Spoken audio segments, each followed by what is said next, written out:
বলছি 2022-এ 2022 দুই আছে তো, হ্যাঁ অনেকগুলো দুই তো, এই জন্য একটু গুলাই ফেলছি, সরি মাফ করবেন। তো আমার আরেকজন কো ডিরেক্টর আছে, নাম হলো নাহিদ হাসনাত, খুব ভালো লেখে। আমাদের প্রথম লেখা এবং ডিরেকশনের কাজ ছিল বকুল ফুল, যেটা চরকিতে গেছিল, মোশাররফ ভাই সেটাতে অ্যাক্টিং করছিল। তো নাহিদের সাথে প্রথম গল্পটা শেয়ার করি যে নাহিদ এরকম একটা কনসেপ্ট আসছে।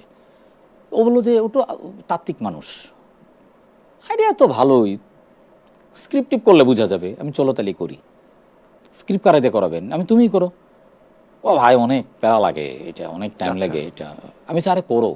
ওকে আমি অনেক দিন ধরে ট্রাই করতেছিলাম যে আপনি ডিরেকশন দিতে গেলে আপনাকে আসলে লেখাটা আসলে জানতে হবে, স্ক্রিপ্টটা যদি কন্ট্রোলে থাকে তাহলে সুবিধা হয়। আর আমি যেহেতু নানান কাজে ব্যস্ত থাকি, এই কারণে আমার লেখার কনসেন্ট্রেশন আমার তেমন একটা আসে না। তো আমি চাচ্ছিলাম যে ও এক জায়গায় সারাদিন বসে থাকতে পারে এরকম লোক আর কি।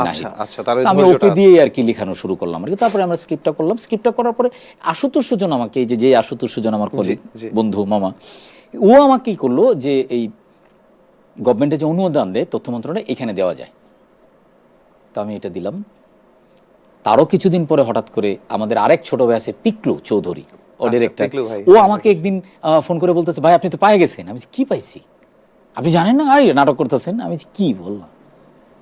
বলে যে আপনি যে অনুদানে দিয়েছেন এটা পায়ে গেছেন। আমি বলিস কি, এইভাবে যে পাওয়া যাবে এটাও জানি না। তো I was so excited and I so happy যে এটা তো আমার জন্য একটা বড় ইস্যু, কারণ টাকার জন্য ছবি বানাইতে পারতেছিলাম না, এবং যেহেতু ওই জায়গা থেকে পাচ্ছি এবং টাকাও অনেক টাকা। এখন কি অবস্থা কাজের, কোন দিক? তো এরপরে তো আমরা প্ল্যান করে আরেকজন কো প্রোডিউসার নিয়ে আমরা শুট টুট সমস্ত কিছু কমপ্লিট করে ফেলছি। আমাদের কুরবানির ঈদের আগেই আমাদের কাজ টোটালি কমপ্লিট। ওকে, তাহলে তো আমরা একটা সম্ভাব্য ডেটও পেয়ে গেলাম। আমরা সম্ভাব্য ডেট হয়তো আমরা অ্যানাউন্সমেন্টে যাব অফিশিয়ালি, বাট একটু ক্লু দেই আপনার মাধ্যমে, যারা আমাদেরকে দেখছেন তাদেরকে বলি যে আমরা হয়তো নেক্সট কোনো একটা ফেস্টিভ্যাল ধরে আমরা আসতে চাই। অলরাইট, নেক্সট কোন একটা ফেস্টিভ্যালে চক্কর 302 ভালোই ঘোরাবে আপনাদেরকে, বোঝা যাচ্ছে। ঘুরে ঘুরে আসুক সেলিব্রেশনের দিনটা, ফেস্টিভ্যালের দিনটা, সেটা যেদিনই হোক। আমরা দুর্দান্ত অপেক্ষায় থাকবো আলোচনা করার জন্য এবং সমালোচনা করার জন্য। সমালোচনা তো একটা ভালো শব্দ ব্যবহার করলাম ভাই, অবশ্যই। হ্যাঁ, তো এই ভালো শব্দ নিয়ে দুটো মন্দ কথা বলতে চাই না, আমি তো সামহাও নানাভাবেই সমালোচিত। সো দেখেন, সমালোচিত হতে হলে প্রথমে আলোচিত হতে হয়, এটা আমার বিশ্বাস। যে আলোচিত নয় তাকে নিয়ে কেউ সমালোচনা করতে যায় না, এত সময় মানুষের নাই।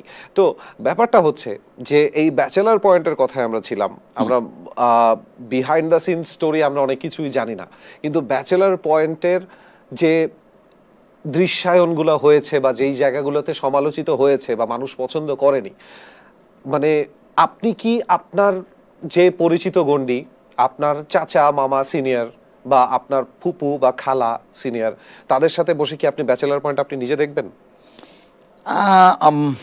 যেটা হলো যে শুধু ব্যাচেলার পয়েন্ট না, আমার কোনো এরকম মানে কোনো ফিকশনই আমি লং